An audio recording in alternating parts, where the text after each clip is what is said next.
Hello, everyone, and welcome to another episode of our Dream Wonders podcast. Here is where dreams come true on Cardano and beyond. With us today, I have two amazing, fabulous, superstar guests. Johnny Shekinah, the CEO of Mandala Metaverse, and Kevin Foxe, the executive producer of the Mandala Metaverse.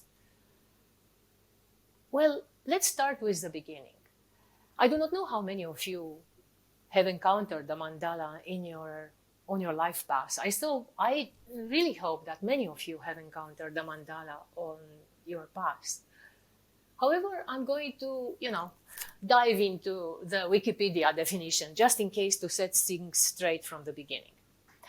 A mandala is a spiritual and ritual symbol in Asian culture, which can be understood in two different ways: externally as a visual representation of the universe, and internally as a guide for several practices that take place in many Asian traditions, including meditation, which in Hinduism and Buddhism, the belief is that by entering the mandala and proceeding towards its center, you are guided through the cosmic process of transforming the universe from one of suffering into one of joy and happiness.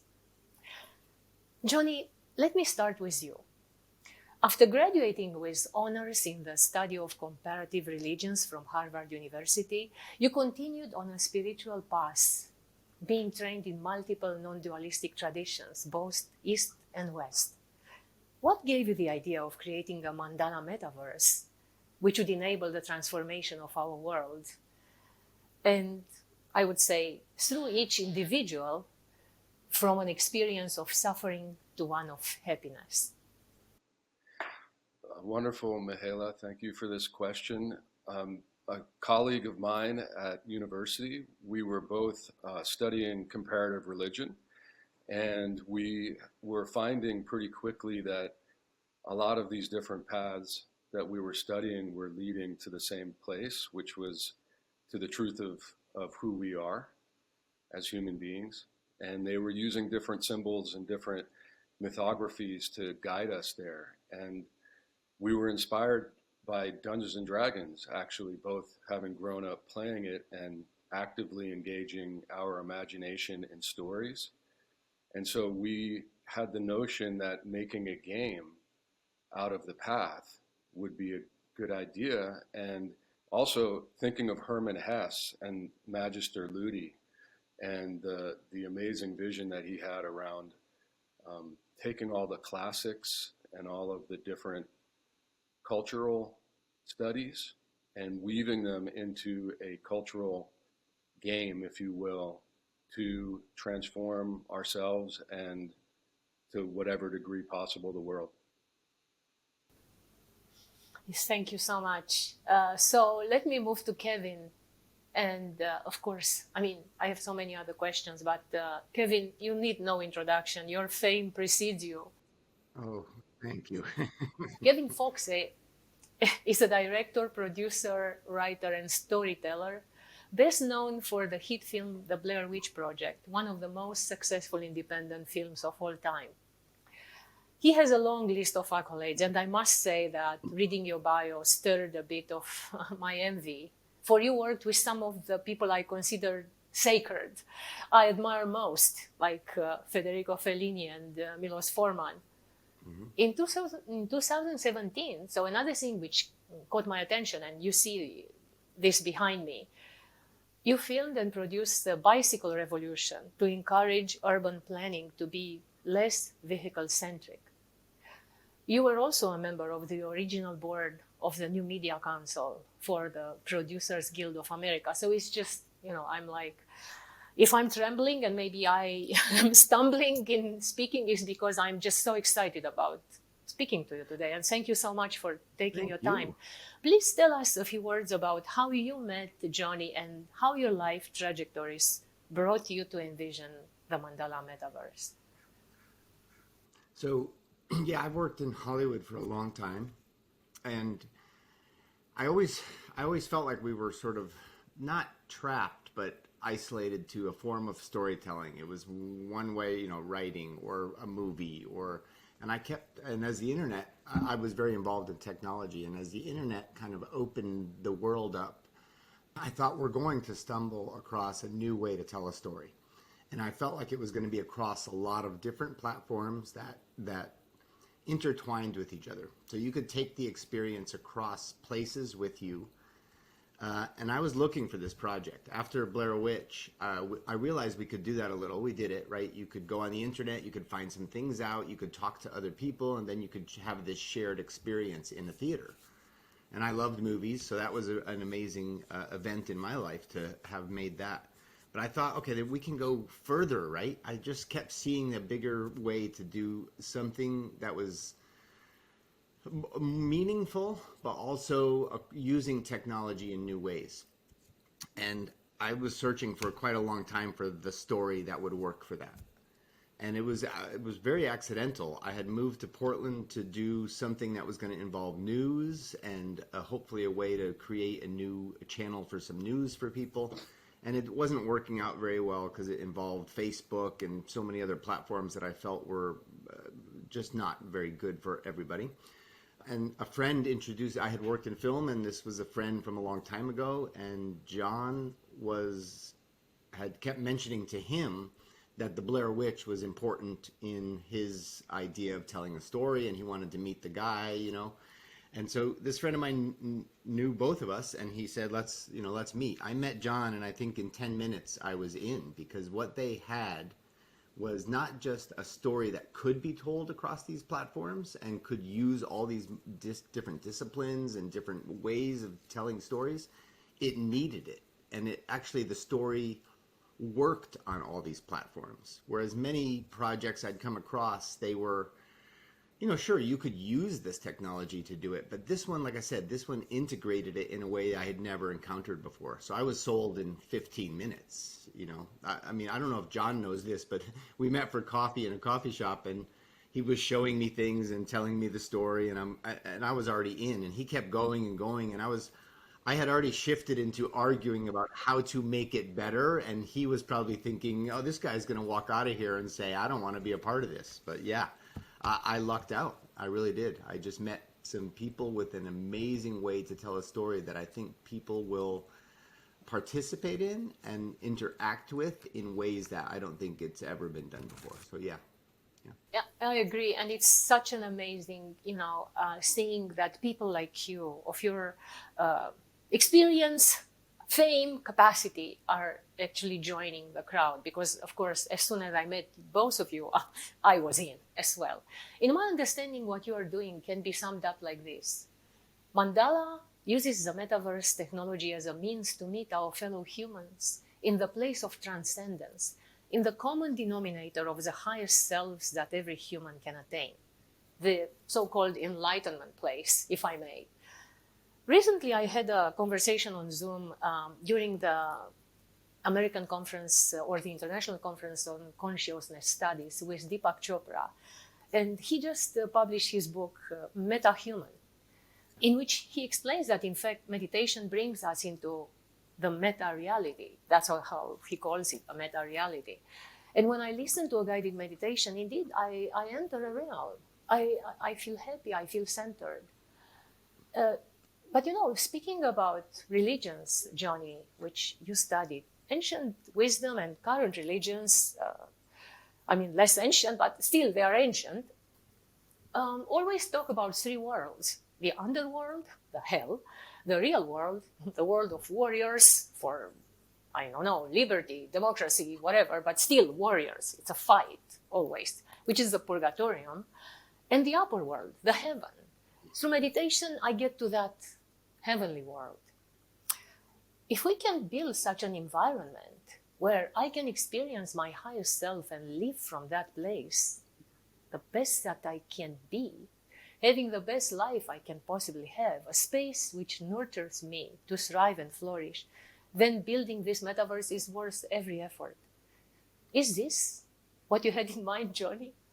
Or maybe I'm, wishful dreaming here. No, we're dreaming with you. And that's precisely it, Mihaela, that how do we facilitate our own spiritual growth in a way that's not limited to any particular tradition or path or humanistic, scientific, or otherwise? And how do we engage in a story that relates to our everyday life that calls forth the best of who we can be in a way that is, tangible? So the Enlightenment Simulator, which is the name that we gave to the innovation of using the integration of the technology that we found with all these technology partners, including Cardano and the blockchain and other tech companies, is that we have a story that is drawing from the canon of humanity's rich imagination and spiritual paths, and all integrated with the blockchain and with other technologies so that people can actualize this dream and vision they have of their higher self so that it can become reality. And if there were a critical mass of human beings that actualized this and supported one another, what would be the potential in the imagination and then the materialization of the reality of it? Yeah, I'll add to that. So I'm glad you're recording, because the way you described the project was amazing. We're going to use that now. We've always had a difficult time explaining this to people because it gets big fast, and there's a piece of it too, which I think you tapped into, and that's the meta. And there's a use of that word where I tend to do projects that are, I would call meta. Like Blair Witch was this story that was real, or you thought it was real, and it was presented in a film format, and yet it felt different because it was using the medium in a way that people hadn't used it before. And that, there was something meta about that, right? It was you were watching a film in a film theater, but it was a film, but you thought it was real. So it starts to play with our perception of things. And that's something I really like to do a lot, is the meta of things. You get into something deep and you reflect back on things. And that's, like I said earlier, when I did meet with John in this project and got involved, that was the one thing that kept coming up over and over, was that we were going to play with people's perceptions. And like you said, we believe there are a lot of dreamers like you, like us out there, who just don't have a place to discuss this or talk about it or play with it. And I love that you also said the warriors, because that's what this is. Most games people play, video games especially, are these battles. And they're, fantastical or engrossed in a story within a story. And that's what this will be. We're going to it's a battle. I mean, it's a game, and we're going to make use of that format, as well as giving it a purpose, I think, and a meaning. That it's not just when you finish, you beat the boss and the game's over, you go to the next one. It should be that you go back into the world and fight the battle that needs to be fought here. And we can train people for that. We can help them with a story and work on that. So yeah. Yes, and because you both mentioned imagination. How I see it, at least, this oscillation between hell and heaven, which is actually the struggle of my own life as well. You are trying to make the world a better place by using our imagination, by actually flexing the imagination muscle through technology, I would say. When I look around, however, more often than not, and I will not mention where I am right now, but this is what I'm experiencing mostly these days, it is so hard to imagine a better world right now. I think it's all a matter of attitude and mind shift, attitude towards life. So it's like, how do we shift faster from what is hell to what if heaven? Through imagination, obviously. For most people, however, the imagination muscle is not trained in school, nor at work, because our counterproductive power structures are keeping us stuck. Our creativity is stifled in this power structures grind. And I will bring in, maybe quite often during our conversation, a third person today, actually a fourth, which is Buckminster Fuller, who is the author of Operating Manual for Spaceship Earth. he said that the youth of today are absolutely right in recognizing this nonsense of earning a living. We keep inventing jobs because of this false idea that everybody has to be employed at some kind of drudgery, because according to the Malthusian Darwinian theory, everyone must justify their right to exist. So we have inspectors of inspectors and people making instruments for inspectors to inspect inspectors. So we practically organize society in a very autocratic way, which doesn't leave any room for imagination, just forms. We have to fit in some form or some box. So I see that, from this, how the conversation started, you and I come from the future. And it's kind of natural, as Kevin mentioned, to, associate ourselves with each other, because we all come from that future place, the better self's place. But I still think it's not going to be that easy. How do you envision this shift in everyone? Let's say in those who still are living in the forms and the boxes. Any ideas? Can you give me some hope? Well, I'll jump in, John, if you don't mind. So many years ago, in like 2003, 4, 5, something like that, I was working on a very large internet project called Many One. And it was, the ultimate goal was to build Carl Sagan's Encyclopedia Galactica. That was what we were trying to create. Wow. And so when I hear you speaking about the people you're bringing in, and we worked for a number of years with a lot of money trying to create this thing, and the goal there too was to free people up, get them good information, and to provoke their imaginations. And I think the answer to your question is that one way, I'm a storyteller, so this is what my answer would be, and it's to give people the story, a story that allows them to not just passively watch it and then go on to the next channel, but to actually participate in the story. You're the hero of your story, and that greater story is all of us together. So if we have a group of heroes now, right, it's not reading The Lord of the Rings and going, that was fun, It's no, this story is inviting you into it, because like you said, we're in an autocratic society, and we it's up to us to change it. Instead of just filling out the form, maybe rip up the form. Or stop filling out the form. And there is a new way, and we're the ones that are responsible for that. So John, sorry, go ahead. You can go ahead. Yeah, I love that. And I just wanted to intervene here, just to to take on from here and then ask a question for John, if that's okay. Yeah, please. So yes, so as you mentioned here, at least for me, this dilemma of the transition from the form to who we really are, it's also connected to an identity dilemma.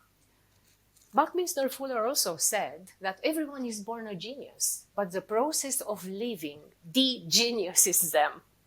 Yeah. And there's a Romanian poet who wrote a poem called The Earth as Yet. I don't know if I translate it correctly, which says, it's something like, we could, yet we cannot. And why? Because on this planet we have everything, good and bad. We have geniuses and idiots. We have stars and mud. And the question is, in terms of an identity, as far as I see it, the mandala would be the means to rediscover our true selves, our genius, which everybody is born as, by escaping the process of living in a sick society. Johnny, is my wishful understanding correct? Absolutely. It's really beautiful to hear you speak about the project in the manner that you are. It's really inspiring, because our dream is that people can discover who they really are and who they want to be, and find a path of vocation instead of having to work within a matrix that doesn't serve their soul or doesn't find any happiness for them. And then henceforth, it doesn't create the kind of world that we all can be thriving in together. And so how best, as Kevin was saying, how best can we create a doorway for people to escape the matrix? Our vision of it is it's a story that opens up the living reality of heaven all around us, which is here present. and it's the recognition of our essential nature, of our heroic nature that allows access to that place in all of us. And to your last question too, around, Bucky Fuller and at large, the answers are among us. There are so many geniuses among us that have cultivated answers to the world's problems that are not getting the visibility. They're kind of like the stars that are in the sky that are not visible because there's too much pollution from the noise of the machine that doesn't allow them to be seen. So there's other spotlights that are featured in fluorescence rather than these shining luminaries.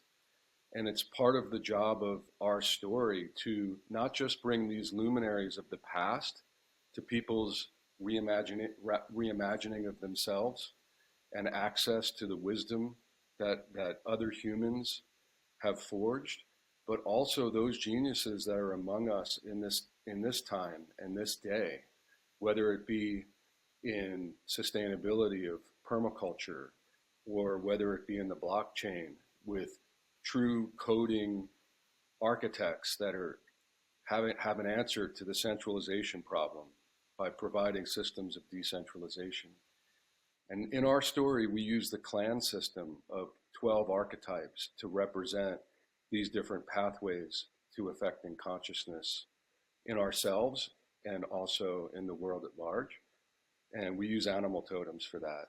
And so part of what we want to facilitate is the people that haven't found their path or their vocation, having a way to do so, both via the brilliant financial operating system of abundance that is the blockchain, in addition to those that have answers getting more exposure to people that find vocation with what their body of work can provide. And now, because you just mentioned the animal totems, can you explain your totem, which we see here on the screen? Yeah, I chose eagle because I resonate with that no path. I think there's a lot of people out there that don't want to be constrained to a particular path. And many wisdom people have said in the past that if you're following somebody else's path, it's not your own. And so I aspire to individuate in that sense and take the pathless path, because if it can be talked of as a path, then it's somebody else that walked it. So amazing. I don't know how many people know that my family name means eagle tamer, something like that. Ulieru in Romanian means Uliu means eagle. And one thing which you also mentioned, Johnny, is of course related to a big topic in blockchain and in general in the world in governance, and that is identity in the mandala and finding who we are. Would I be able to find out who I truly am in your metaverse? And how? I mean, you mentioned the clan. How will I be able to find my totem, to find who I am? Yeah, we're using the NFTs to start with because we wanted to allow people to start to incarnate into the metaverse with profile pictures that had utility that would extend throughout the different game environments. But in fact, we wanted to engage the imagination of the players to start to envision who they could become. And we started with Pixelated Artist.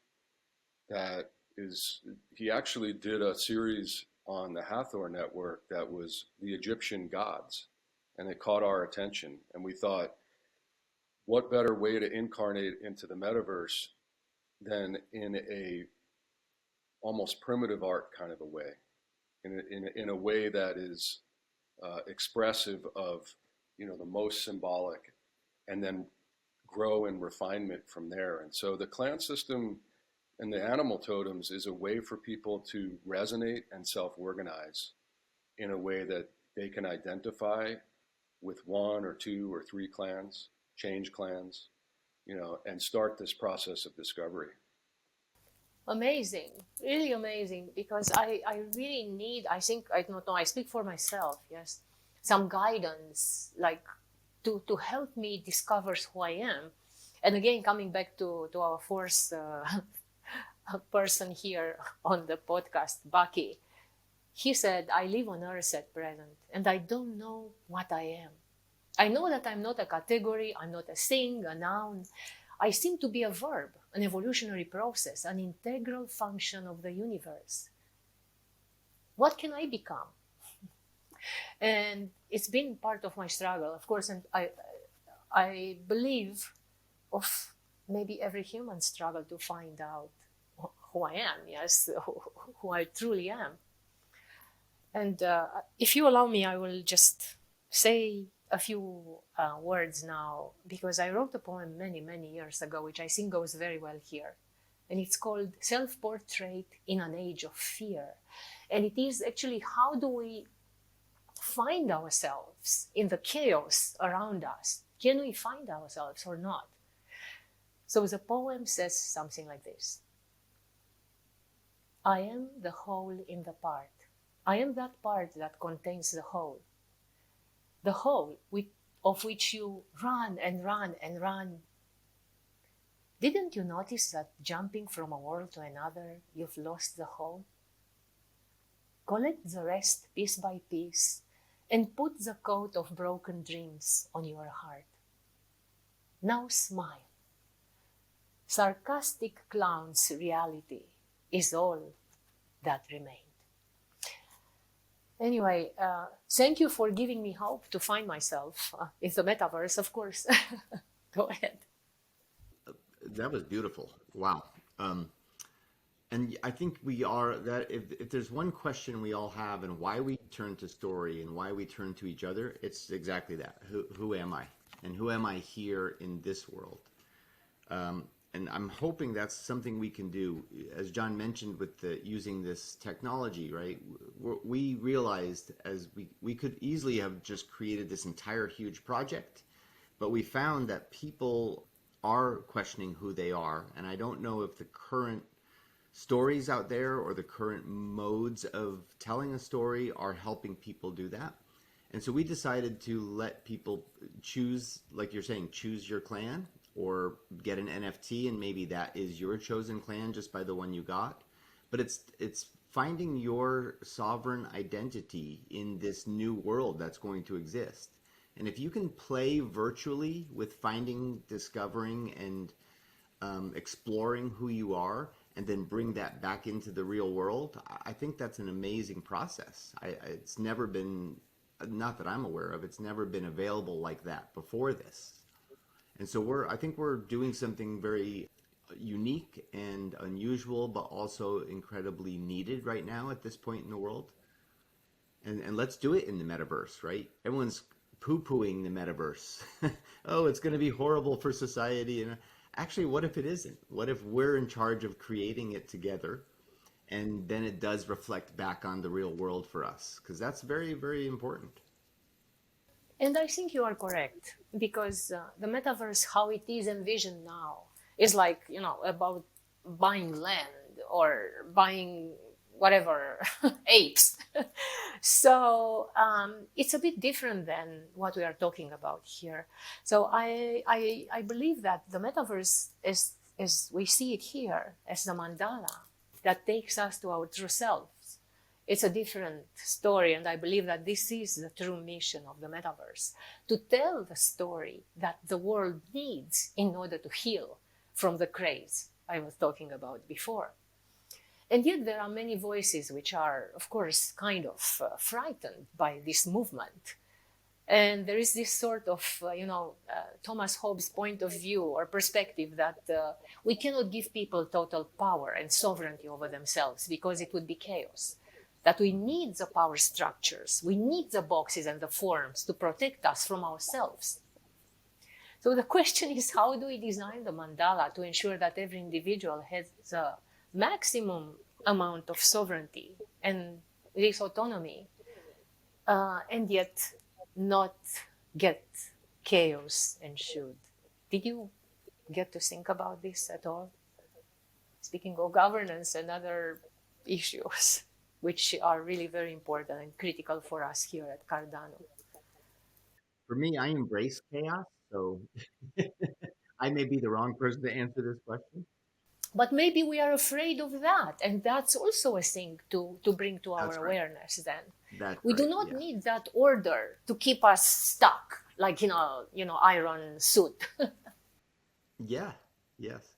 I also trust and believe in people. I think, there might be a moment of chaos, but it will settle itself out and people will find ways to work with each other. I mean, they are. Look, it may seem horrible right now on the internet, but it's actually not. It's pretty beautiful what's happening. People are collaborating. People are moving into a new evolutionary step, even just with this technology. It's turning into better and better things. And sure, there's always going to be some layer of disorder or unfairness, maybe, but that's a part of life as well. And I think the more we embrace that, I think we're going to end up with a lot more good things than bad things. And I think we're seeing that now. We're going through a very big, we're on that seesaw at the fulcrum, and it's going to tip into another, into the better side of that seesaw. I really believe this. And if we can contribute to that, and we're not telling anybody what to do or how to do it, we're just showing, like John suggested earlier, there's so many paths, and everyone is capable of being a genius. And they just need that first step. They just needed someone to hold their hand just for the first jump.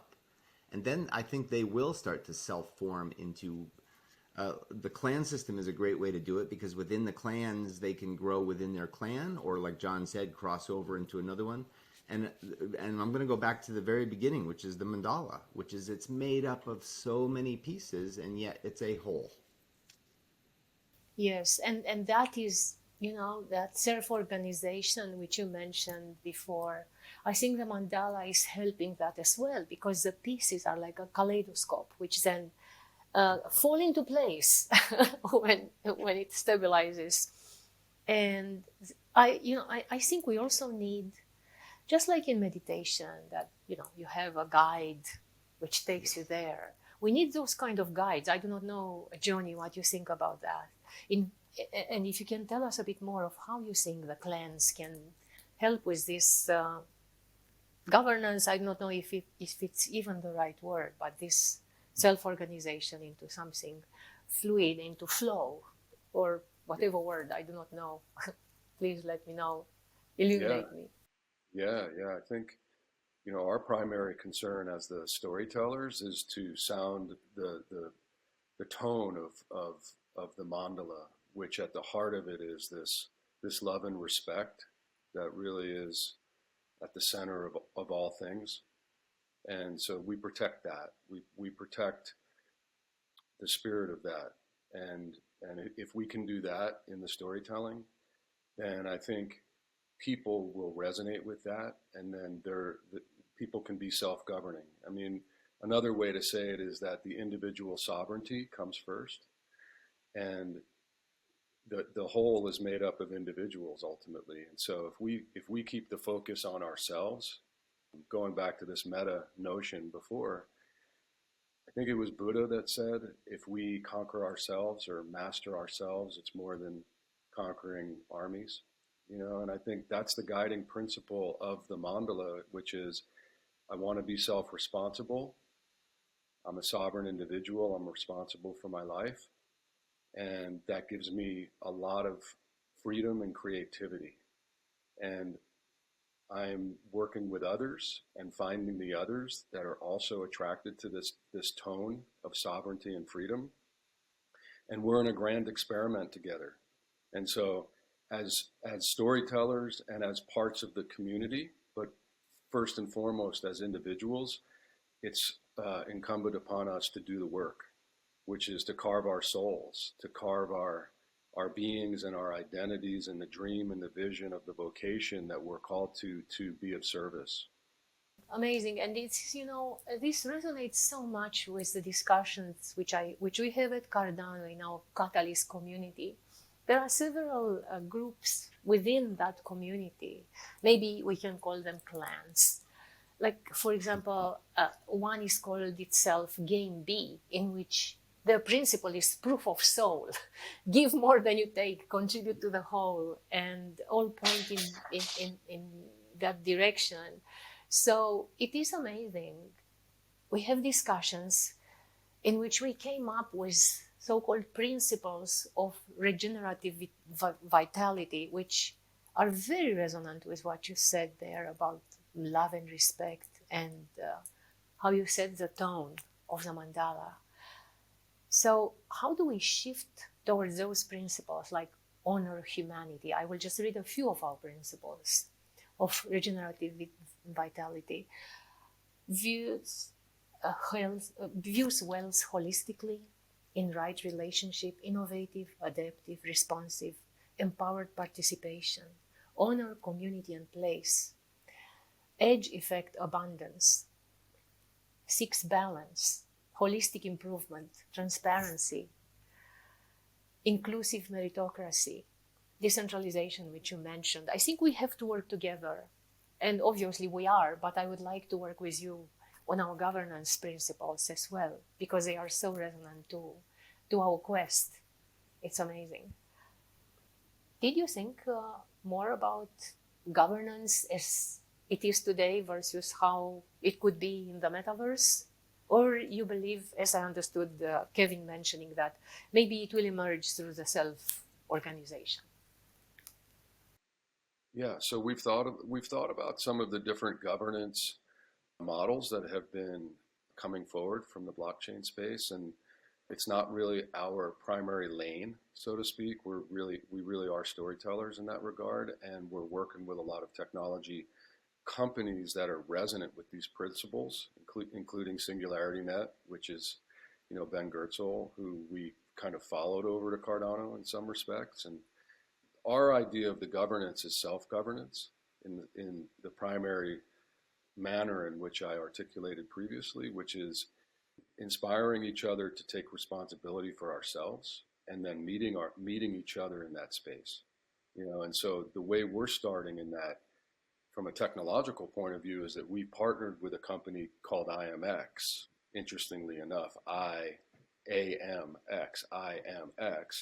Speaking of identity, and they are the leader, we believe, or one of the pioneers of self-sovereign identity. And what's of interest to us, just like with what SingularityNet is doing, and why we wanted to partner and partnering with Ben and them, is that the power is given back to the player and the user. The sovereign individual owns their own identity, and they own their own data.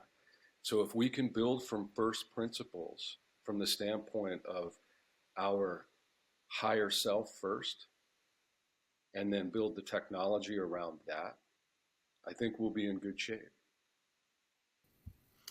I would add to that if we're approaching this as an enlightenment simulator, and that word is loaded with all kinds of misperceptions, but if we're building an enlightenment simulator, wouldn't it be interesting? I look back at governments throughout history, and most of them were experiments. At the end of the day, they were trying something, and we look back on it and go, "Oh, that was a form of government," but they were figuring it out at the time. And I think if we allow that right now, with the knowledge we have, and with this, everything you said in that treatise about the blockchain and how you're working at IOG to do that, that's exactly it. If you adhere to some principles and allow people to try a new form of governance, because look, the world's getting bigger and bigger. There are more and more people. These existing governments are not going to be able to govern that many people. And I think we're in the throes of experimenting with a new one. And like John said, we stay in our lane, which is we're going to allow you to explore your self-sovereign identity and in a new space that will emerge around you, and we'll see what the governance will be. I don't want to be creating the governance, that's for sure. I don't think any of us really want that, right? To create it. But it will happen. It does, over and over and over. And we are in the beginnings of something that's going to be really world-changing on that level, I believe. You inspire me so much. And on the other side, I'm like also concerned about so many things because we are working on this for many years. Actually, I've dedicated my whole career to this, to empowering people and finding new structures from in which they can flourish. And so far, I mean, except on paper, nothing happened. So I'm hoping this will be a means. That's why I'm so enthusiastic about and hopeful about this conversation. So in the mandala, we will have these digital avatars, let's say, the totems, the clans, and so the totems self-organized in clans and living there and filled with data in cyberspace. And then we will talk to our fellow Mandalians across continents and so on, and there will be a different world. And maybe us experiencing ourselves, not maybe, hopefully, us experiencing ourselves in different ways. At what point do we stop being human in the mandala? That's a great question. I'm going to let John go first because he always has such a very wonderfully grounded spiritual take on this. So go for it, John. But I know what I'm thinking. But go. I think to Kevin's point earlier, Mihaela, that the emphasis on being a simulator, it's an enlightenment simulator, is really to make us more human. It's not to make us less human. Because if we can, for instance, just to give an example, there's another partner that we have, MindMaze, out of Switzerland, that uses EEG technology and VR to rehabilitate stroke victims and amputee victims. So we're using that technology with them to make content so that people can train their minds in the game with mentors of different paths and different cultures, different mythologies. And if we can, instead of encouraging what's called the grind in these video games, to just go kill stuff and hack stuff up to quote level up, but if they could spend 5 or 10 minutes with a mentor and focus their minds, concentrating, tapping into that innate vitality that's already present, then that would put people more directly in touch with their humanity than take them away from it. Yes, and I would mention here, because you mentioned the mentor, that Singularity Net, as you alluded to, is working on actually creating mentors from people who we worship. Like, I can talk to Einstein or Gandhi or MLK. So they are creating these avatars with all the knowledge that they can gather. It's like you would speak to Einstein and ask him a question, and you can have a conversation or dinner with Einstein in the metaverse, or with whichever idol you have. Because, the thing is, the mentor doesn't choose you. We choose the mentors. So if we have a variety of mentors, that will help. But this is, again, how technology can help. I just cannot wait to sit down with one of maybe with Fellini. That's who I would choose probably first, to have dinner with him. Yes, well, I did have some conversations with him, and it was pretty magical and fantastic. Yes. Exactly. You wanted to also give an answer, a take on this. When do we stop to be human, Kevin? Yeah, I guess I would start with the definition of being human. I'm not even sure have we come to a common understanding of what that is? So, maybe just helping to define it. But we have an inside joke whenever we're talking about this project. We always say this will hopefully be the last video game people will play and get back out into the world. Through the clans, and we didn't talk about this, but there's also a mobile piece, which is AR-based mobile gaming, but it's tied into the entire experience. And that concept to me is to get people outside experiencing a perception of the world around them through virtual or AR, let's call it, augmented reality. But it's also a way, like I look at Pokemon Go, and there's, if you go into Central Park at 3 p.m, there will be a bunch of Pokemon players gathering and talking amongst each other about this game in front of them. But here they were, people who'd never known each other are suddenly in a group in an environment in the real world, experiencing something together that's not even there. It's AR. And I hope we can play with a lot of that. Let's get like-minded individuals in collective groups and spaces in the real world, and talking about something other than which Bulbasaur you collected that afternoon, or which, Pikachu you captured. If we can do that, that would be, and even if we did it with just a small part of the population, we'd be winning. And everyone would be winning, by the way.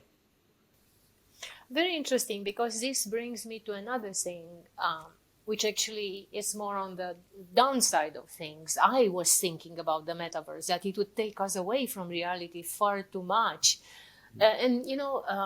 Recently I went, I saw actually, there was a seasonal exhibit by Yoko Ono. And what impressed me was one very simple, I don't know how to call it. I think it was like it was not a painting. It was a writing on a cartoon, which was posted there. And it said, "Watch the sunset. Feel the earth moving." So this new awareness, yes, immediately I thought, oh my God, did I ever think of that? Of course, I love sunsets and sunrises, but I just realized I never thought that actually, yes, it's true. So it's my awareness was not there. It's like the sun is setting, not the earth is moving. And I'm just thinking we may just lose this awareness even more in the metaverse. What is your take on that, guys? Yeah, that's why we really are going to encourage people to find their passion and their vocation and who they want to be in their real life, and use the metaverse and all the technology, the brilliant technology that so many creative people have given to the world. We would like to use that technology to put people back in touch with their souls and finding their place in the beautiful design that is this earth that we're on together. So they don't need to be mutually exclusive. So how will you actually, because Kevin mentioned both worlds, that he would use the metaverse, the gaming, to bring people together in the real world, even through a simple question, yes, what Pikachu did you get, or whatever simple thing. So do you have a model for that yet, or it's an intent or something like that for merging both worlds and enabling people to be the better selves in the real world as well? We do, and we don't want to give too much away here, obviously, but I'll talk about something real quick that I think. So we're not going to build the metaverse, right? The metaverse will be all these pieces, hopefully interoperating, and that's another thing we're big on, is interoperable, both going cross-chain and engaging with other metaverses that people are building. I mean, Ben's building a piece. We know another group of people who are building a piece. For me, that's the point, is that this isn't a thing that's going to be delivered to people. This time it might be a co-creation. We are all co-creating this together, and we don't know where it's going to go. And the more we get people to collaborate and co-create with us, with a tool set that we can deliver to them, the better. And that's really important to me, because I don't think there's ever been a medium or an entertainment delivery system or distribution system that's been like this yet. It's all been given to you. And the fact that we're all we're all watching the sunset, but to realize that's not setting and that the earth is turning, that's something a lot of people don't even know or understand. That's a simple little thing that was delivered to you and changed your perspective. So if we can help change perspectives with people, and like I said, get them to engage with each other and coming from a heartfelt place as opposed to look, we're surrounded by joy. This world is full of it, and we tend to exist in the unjoy more often than we should. And I will also say that if you're sitting at home playing the metaverse or playing, and we're in the metaverse now, but if you're at home playing a video game, you can say I'm in the video game. No, you're not. You're still sitting in a chair in your house in the world. And if we can just keep constantly using the game and the story to remind people of that, that's enough, right? I don't think we have to create any new, awesome, amazing gimmick. I think just doing that is enough. And the great stories do that. The great stories we all love remind us of the world around us. Yes, but maybe some people stay there, and I also am ready to find refuge in the metaverse, in that ideal world, from the dark side of the world. So with this, I'd like to switch the tone a bit and talk about the dark side of things. Right now, there's so much uncertainty about the future that polarization is increasing and the shared sense of truth is eroding away. And there's a lot of responsibility on your shoulders in building the mandala as a system without those evils. Nobody managed to crack that nut yet. And you mentioned Facebook. That was not really something on your taste, Kevin. You mentioned that in the beginning. So far, all the social networks, they are also tools as well for freeing us from our, let's say, boxes and forms, a metaphor. But those tools were not built with humanity flourishing in mind. They have done more damage than help us thrive and flourish. They are, as we call it, evil by design, preying on our limitations and reducing our autonomy rather than enabling it. And some video games do that as well, So the question is, how do we ensure that everyone has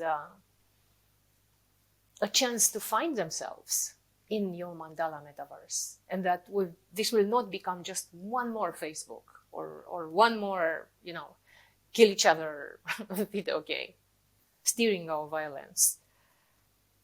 I don't know if we can ensure it, but I think if we're coming from a different look, I've worked in this business a long time, and I was there for Web 1 and Web 2, and the people who created these things, social networks, and I'm not going to single Facebook out because there's been many of them, I don't think they were created with the right tone or with the right intent, really, at the end of the day.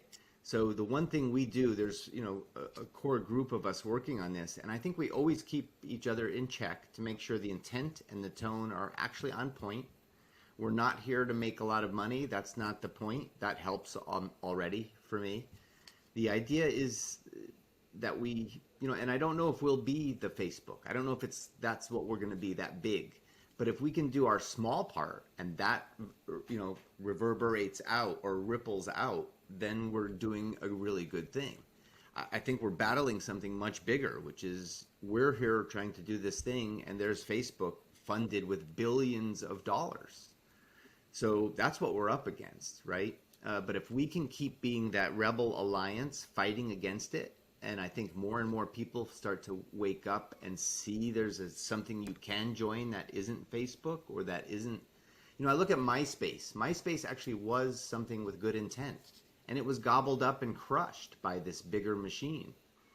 And, and I even think Facebook could turn around, but it won't be driven from the top down. It'll be driven from the people on there saying, we've had enough. Let's change our tone. Let's change our content.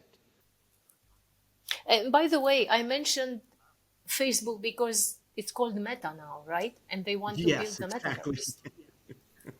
So let's not forget that. Yeah, it's not Facebook, it's Meta. And that makes it even more dangerous. And that's why your role, I see it, it's even more important. And just before you continue, I just want to sneak in with another quote by Bucky. You can't change the way people think. All you can do is give them a tool, the use of which will change their thinking. And I think your mandala is that tool. And I'm not sure about Meta as a tool. Well, I'm fairly sure Meta, if we're going to keep calling it that, I'll call it Facebook. It is a tool, but it's also like giving everyone a hammer when they need other things, right? You might need a screwdriver or a saw. No, they just keep getting a hammer. And what do you do with it? You pound everything, right? And I'll go back to saying, it's a simulator. We're not looking to actually change the way people think, like you said, as Bucky very, very eloquently stated and profoundly gave us, that you can't change the way people think. But if I'm using a flight simulator and I keep crashing, eventually I'm going to learn how to pull the nose up and keep flying, right? And that's what we're doing here. We're not going to give you the answers. We're going to give you a tool set to start figuring out better ways to do things. And I'll be happy if we're giving people the screwdriver and the saw and the sandpaper and not a hammer constantly. And I'll let Facebook and Meta, they're just words, aren't they? And by the way, how meta is Facebook? It's not meta at all. So to trademark that word, great, good for them. Good luck. So yeah, and this really brings me right into that, yes, because so it's very dangerous. Yeah, what is happening with this, as we call it, evil by design. It can be an evil by design metaverse. It can be very dangerous. And that's why I see really your role very important. And you say you are at the fringes and the rebels, but will they come? Or will they prefer, or even unknowingly, stay trapped into the metaverse versus the Mandala Metaverse? Because they're already there on Facebook, all of them. Will they come to the Mandala? I'm the optimist, so I'm going to say yes, because most people I know who are there both by convenience and that they have so many connections there they don't want to leave, but they're all sick of it. They don't like it. They really don't, So, and again, I'm not here to topple them. We're here to offer a thing to the people who are like-minded. And I think that, I just keep saying it, that reverberates out. I find when I talk and meet people, they're always open to talking about the things we're talking about. But they're not allowed to in the current society. In fact, it's almost shunned, right? You're told not to talk about these things. So let's keep getting people to talk about these things. And let's use story and art to do it. Yes, and this brings me kind of back to the human question, because what I call we are, or when I say we are human, for me is more related to this duality. I mean, we have the good and the bad, and we didn't yet master that in ourselves. So we didn't learn to choose the good from the bad most of the times. These social networks, fake metas, as you want to, if you want to call them this way, are actually keeping us even more stuck into that. Yeah. So the question to will we stop being human? For me, the answer would be more like what Deepak Chopra was saying. So we will actually transcend our humanity and become that meta-human in the meta-reality and create the meta-reality on this planet, more attuned with the universe and with the laws of nature. So, I'd like to kind of conclude our discussion and please think about the message to our readers while I quote a last one from Bucky, which I see as the mission of your work here. The purpose of our lives is to add value to the people of this generation and those that follow. And I see that the Mandala Metaverse actually is exactly poised to do that. Your work has a colossal responsibility. Mandala can help raise our awareness to the true values. We are the last generation. We may really be the last generation with a real chance to turn things around and changing paradigm from what is, which is a race to the bottom to produce, which puts pressure on everyone, destroying us. More shopping and consumerism don't give us well-being. It's connection, relationships, purpose, community, nature, all these things which we were talking about and that we want to enable people through the Mandala Metaverse to tap into that potential, maybe sometimes for many of them unexplored. So how do you envision this new world which we will experience in the Mandala Metaverse? How will we change consumer behavior? how do we change people's minds or investors' minds to invest only in impact projects, align the whole economy globally with the laws of nature? Do you think there is a chance for that? Oh, I was going to say, you asked something earlier that I think leads me to answer this question from my perspective. And you said, will they come?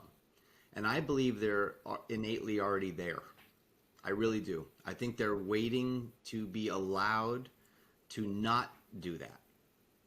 I really think that's where we are in the world right now. It's hard not to be. You're watching it burn around us. And I don't think anybody wants to keep doing that. And I think they just don't have there's no other option but to go buy more things or to do.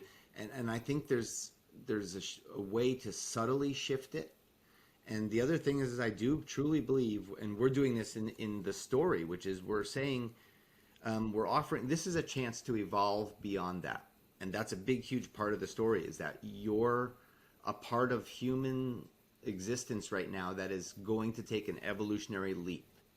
And I think a lot of people out there are doing it and are ready to, and they just need to be given the permission. And we're not even the ones giving it, but we're saying there's hope and the permission's yours. Go for it. So if we can do that to enough people, things will change. Yeah, I mean, we're on that great adventure that was started long ago by many, other generations, and we have the opportunity in this generation to keep that flame alive, that dream alive, that burns bright into the future. And we have an opportunity at this time to find our own heroic nature in that grand adventure, and find others that are also called to that. And then we'll discover what can happen. We'll discover who we can become and what the world can be as we truly change. It's unprecedented. It hasn't been done before.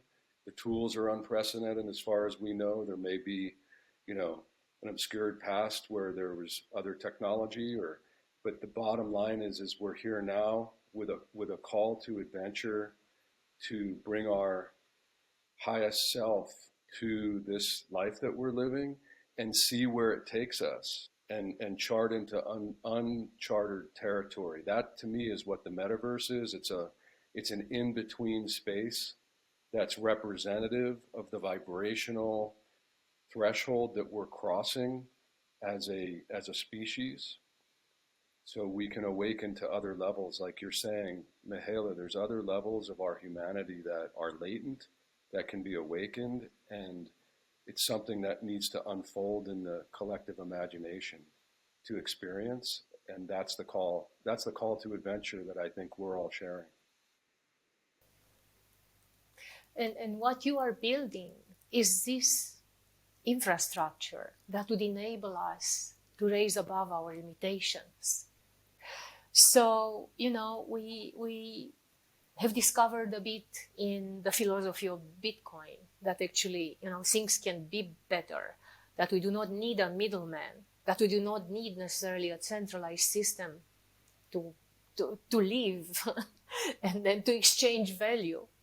In much the same manner, I see the Mandala Metaverse evolving, and I really want to work with you on the governance and build a DAO in which we can experience the commoning, the raising above these principles of honoring humanity, which you mentioned, our heroic selves.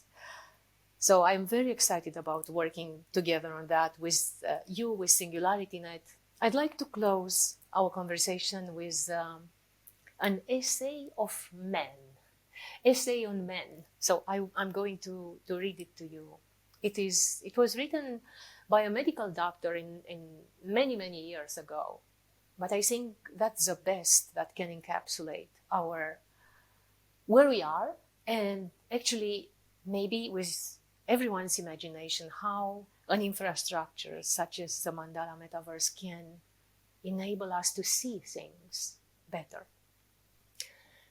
All nature is but art unknown to thee.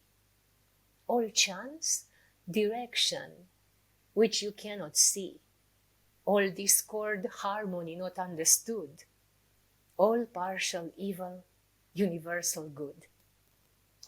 So let's join hands and thank our guests here.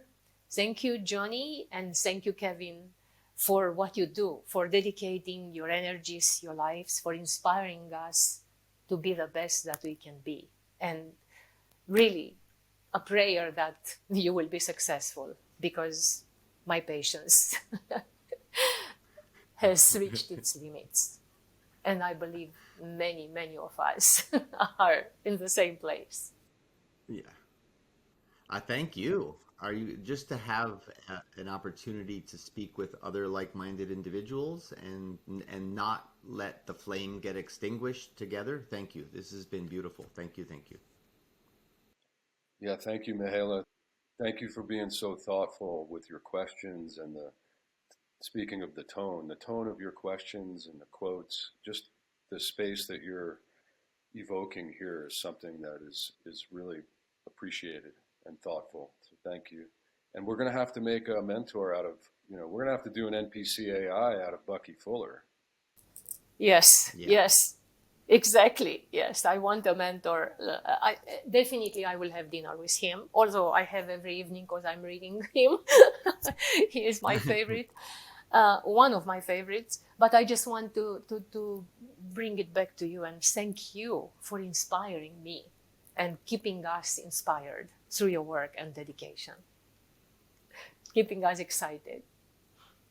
Thank you. Thank you. Thank you.